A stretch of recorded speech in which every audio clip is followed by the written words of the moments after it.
Hi guys, it's Beatrix Kido and I'm here to kill Bill.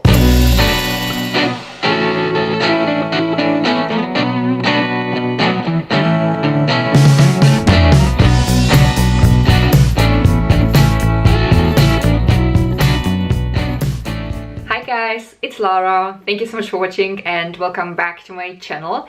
So today I will show you how I made myself the training suit from the first Kill Bill film. I'm a huge Tarantino fan and the Kill Bill films are definitely one of my favorite films.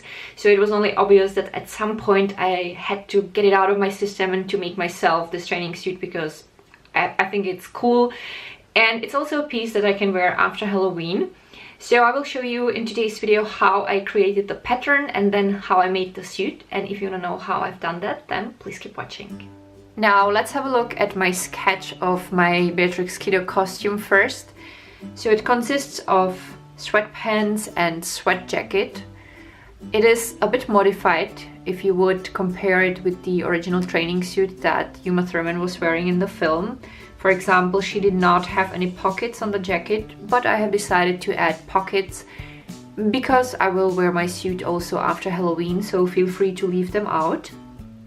I created the pattern for my pants myself. For that I have used my leggings pattern. I have already a video about that and I will show you in a few minutes how I changed the pattern in order to get a sweatpant pattern. But what I wanted to show you first is the idea how to add the strip on the side.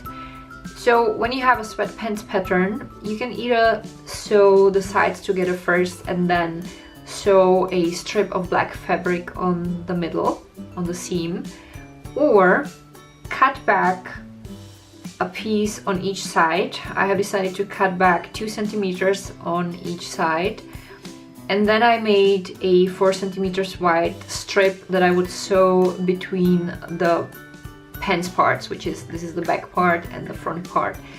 You have to add everywhere seam allowance, but 4 centimeters would be the finished width.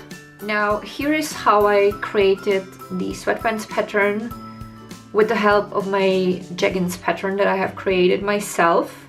The video for that is linked down below. I think I've already said that, but in case I didn't, it's linked down below. So this is the back part, this is the front part, and obviously the leggings pattern is very narrow. So I basically traced the line here, I would say like 2 inches below the crotch, and then I went straight down, and I have done the same on the side. So when I reached the place that would be aligned with the crotch, I simply went straight down. And then I had sweatpants pattern. I've done the same for the front part, so it's pretty easy and it works perfectly. All you have to do is to make sure that this width is the same width as here. I personally find that the sweatpants look really great when you start drawing the straight line from your hips downwards, but feel free to make this line a little bit wider if you want your pants to be wider than this. Now let's talk about the jacket. So either you find somewhere a pattern for sweat jacket, or you have a sweat jacket at home just like I did, and you like it so much that you will simply copy it. You save yourself the money for a pattern and you will have something that will fit you well. I will show you in a minute how I copied my jacket, but let's go over the details here first. So you will have a front part. So this is this one. Then you will have a back part and you will have a pattern for the sleeves. If you want to have pockets, then you will have also a pattern for the pockets. So I've done the same with the sleeves, just like with the pants. So I parted the sleeve in the middle, then I cut away 2 centimeters on each side, and then I created a strip of fabric that would have this length, like the middle of the sleeve, and it was 4 centimeters wide, and then of course I added seam allowance everywhere. I also created an interfacing. So on the bottom I added pretty long seam allowance. So I would fold this dotted part upwards. So when I was creating my interfacing I had to account for this, so I made it a bit shorter. So I basically took the pattern for the front part, I traced out these lines, and then I added a few inches and made this. So this is the seam allowance for the, not seam allowance, the interfacing for the front. And then I took the back part, I traced out the neckline and part of the shoulders. I made sure that this width equals this width. And then I traced out this, and then I had interfacing for the back part. And since I have decided to add pockets, so this was my pocket for the belly, one of the two, and this curved line should have also an interfacing, so obviously I have traced out this, and then I had my interfacing for the pockets. And then I have here also, sorry, my phone just went crazy, then I have here also a pattern for the collar. And now we will go to my jacket that I copied, and I will also show you how I created the collar pattern. Here we have a hoodie that I have used as the template for my pattern. So what you have to do is to take your hoodie or a sweat jacket, put it on the floor or on the table and flatten it nicely so that everything lays perfect. And then you basically trace out the outlines of each shape. So for the front part and for the back part is very easy because this is very flat, and you can do also easily the pattern for the pockets. When it comes to the sleeves though, you have to keep in mind that this curve is a little bit different than the curve on the back. So the best thing you can do is to fold the sleeve in half, make sure that it lays nicely flat, trace out this curve and this line, and then do the same for the back and put the halves together, because then you will have the correct curve for the front and for the back. Now we have here the hood.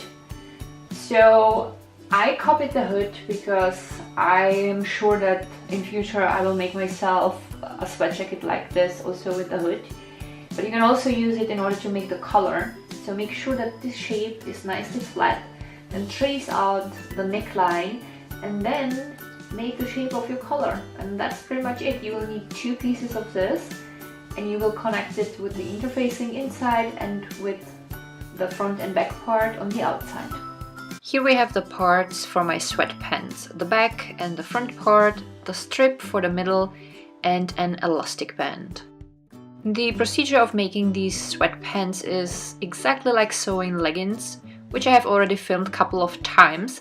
Therefore, I will skip today a few steps, and I will link all the relevant videos down below in the description box. Here we have all parts for the jacket, the back with the interfacing, the collar, the front parts with the pockets and the interfacing. By the way, I ironed on all interfacing pieces and iron-on interfacing. Here is again the back part and its interfacing. When I was showing you my sketch, I told you that the bottom will have quite a long seam allowance, so here it is. Here we have the pockets with the interfacing for the front and the back, all put together, both parts of the collar and a detail of the interfacing for the main parts when it was already pinned together. And last but certainly not least, one of the sleeves with the strip of fabric for the middle. I started with sewing the black strip to the sleeves. I have done the same for the pants. Once the black strips have been pinned in place, I have sewn them on with a stretchy overlock stitch. And then I cut back the excess fabric. I pinned the seam of the black strip towards the middle, then it looked like this. And then I have sewn through with a stretchy zigzag. Next, I pinned the sides of my sleeves together, and I have sewn them together with stretchy overlock stitch. Then my sleeves looked like this. I simply folded the bottom of the sleeves inwards, and then I have sewn through in 2 rows of a stretchy straight stitch. Now let's move on to the pockets. So first I have sewn on the interfacing with a regular straight stitch. Then I cut little triangles close to the seam around the curve. I turned the interfacing to the good side and pinned all in place. I have sewn through the curved part with a regular straight stitch. Then I pinned the pockets to the front parts, making sure that they were aligned symmetrically. Here is what the pockets looked like when they were pinned in place. Once the pockets have been sewn on with a stretchy straight stitch, I pinned both sides of the zipper to the middle of the front parts, good sides facing each other. I have sewn the zipper on with a straight stitch. Then I folded the zipper inwards and pinned the edges in place. Next, I started working on the interfacing. First, I have sewn the shoulder area with a regular straight stitch. Then I pinned the collar on the interfacing. I have sewn it in place with regular straight stitch, and I also cut back little triangles close to the seam around the curve. Next, I pinned together the shoulder area on the front and the back part of the jacket. I have sewn the parts together with stretchy overlock stitch. Once that was done, I started pinning the collar on, and I have sewn the collar on with regular straight stitch so that the neckline wouldn't stretch out. Then I started pinning the outer edge of both collars together. I have sewn around the edge with regular straight stitch, and then I have also cut out little triangles around the curve. Then I turned the collar to the good side and I started pinning the edge in place.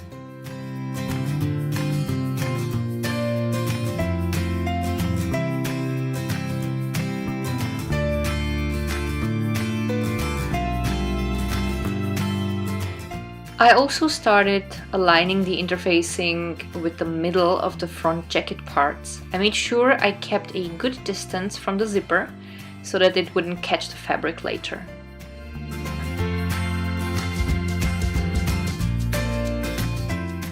On the bottom, I pinned together the seam allowance of the front jacket parts with the bottom of the interfacing, and I have sewn these pieces together with a straight stitch first. Only when those parts have been sewn together, I could finish pinning the interfacing to the middle of the front jacket parts. I have sewn around all edges with regular straight stitch.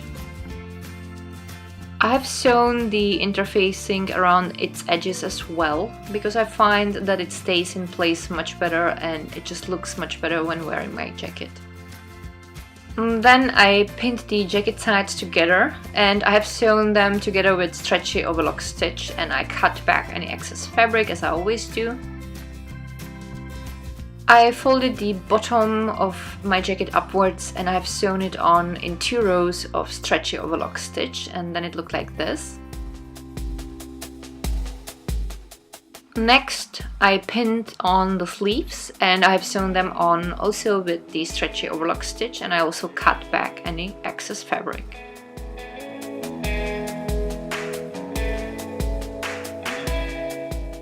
I also decided to add a strip of black fabric on the jacket sides. So I had to open a few stitches where the sleeves have been sewn to the inside of the armholes. Too bad I made the decision after I have already sewn the sleeves on. But hey, no biggie, I found a solution. So I simply put a strip of black fabric with folded edges on the sides, aligned its middle with the side seam, and then I pinned it in place. And then I have simply sewn through the edges with regular straight stitch, and that was it. Here is how I have sewn the elastic on my pants. I have simply sewn it on and folded the elastic band inwards, and then I have sewn through the edge with stretchy straight stitch, and then it looked like this. Oh, and I have folded the bottom of the pants just like on the sleeves, simply inwards, only this time I have sewn through with a regular straight stitch, because the bottom is wide enough so it doesn't get stretched out while wearing my pants. If you are wondering why on earth I have used black thread the whole time, so there is a simple reason. I wanted to use a contrast thread so that you can see the stitches better, but I actually like how it adds more dimension to the suit, but feel free to use yellow thread instead. If you're not sure about the yellow and you plan on dyeing your suit to a different color after Halloween, I would definitely recommend using brown or black thread in that case. Now, back to the whole Kill Bill thing. So I will link my wig down below, and my son was so nice and lent me his sword, so thanks Josh, that was very nice of you. I will wear the costume with my off-white sneakers, but if you're looking for matching shoes, I will link a few alternatives down below. So a few more things. After Halloween, I will definitely put on my signature crest with the Howling Wolf, because this is what I do whenever I create something, because this is kind of a sign that I made it. And if you are going to make yourself the suit, but you are not so much into yellow, I would definitely recommend to choose a fabric that has a huge portion of natural materials, ideally only 5% spandex and the rest should be cotton or bamboo, because then you could dye it. So I tried to dye a piece of this fabric just to show you what you could do. So you could, for example, dye it green, or you could try to dye it black if there would be high percentage of natural fiber. In that case, I would also recommend to use a black zipper. I think with metal would look good, because when you would wear it for Halloween, you would see only the golden metal, and that would also go with the yellow, so this is another idea. Yeah, and that's pretty much it. I have linked my wig also down below, and a few shoes that would go with the suit that I found on Amazon. Yeah, and if you liked today's video, don't forget to give the video a thumb up. You can also share it with your friends or with anyone you think might be interested in this idea. You can also follow me on Instagram. All of my Instagram accounts are linked down below, and it would absolutely make my day if you would subscribe to my channel.